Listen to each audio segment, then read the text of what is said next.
Good afternoon. You're listening to classical music here on West Virginia Public Broadcasting. I'm your host for this hour, Matt Jackford.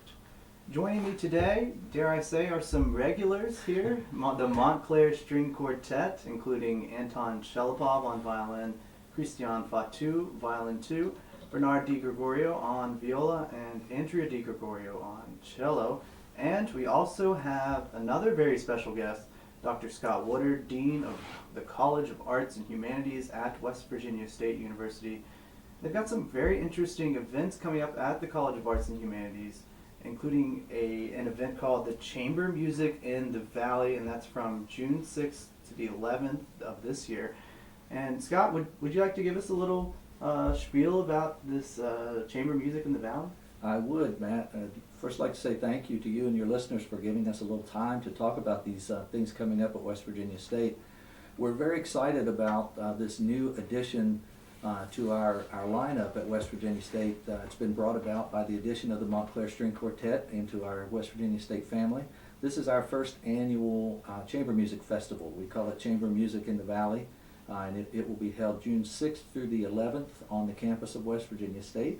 It's an opportunity for high school string players to come and study with the Montclaire String Quartet, study the art of chamber music production. It's going to be a full week of activities for students, which includes individual lessons and practice, chamber coaching. We're doing this in conjunction with our yearly conducting festival, the International Academy of Advanced Conducting. So these students will not only get chamber music experience, but they'll also get the opportunity to play in the workshop orchestra with a culminating concert at the end of the week. It probably would be better to allow some of the Montclair folks to talk a little bit about this festival, because this was their brainchild, and so what do you think, guys? Yeah, well, who wants to take over? Bernard over there? I see them looking around. We're all looking at each other because we all have a plethora of information.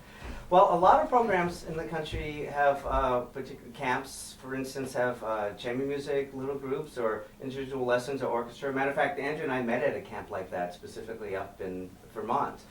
Well, this is the first thing here at West Virginia State, where not just chamber music, but string quartets or piano quintets or anything, where students can learn what it means to communicate with each other through the instrument. Right. And that's what it takes to play good chamber music together. I'd love to share with all the students here, and we hope that this festival, this chamber music festival, is going to grow into one of the most important events of this sort in West Virginia. So, how can they sign up? How can students sign up for this sort of event? Students can contact my office through email. They can contact my office assistant, James Shamblin, at jshamblin3@wvstateu.edu, and they can he will forward to them information about their audition process and those kinds of things. I might add to everything that was said earlier that the students will also, as part of the festival, get a chance to play at the end of the week in a festival recital performance. So they'll get that performance opportunity in a large ensemble and also an individual recital performance. And one of the things that's very important, particularly for those parents out there who are listening, scholarships are available for students to come and participate in this. We want to make this an opportunity for students in the Valley and even beyond the Valley to come and experience this and not be a financial burden. So information on those scholarships can also be obtained through my office. Well, that's a great way to reach out into the community and really give back. Well, let's hear what these students will be looking forward to. Let's hear some of the Montclair, shall we? How does that sound, Scott? That sounds great. Anyone who is connected to the West Virginia State University, look out for a little musical joke at the end of that movie.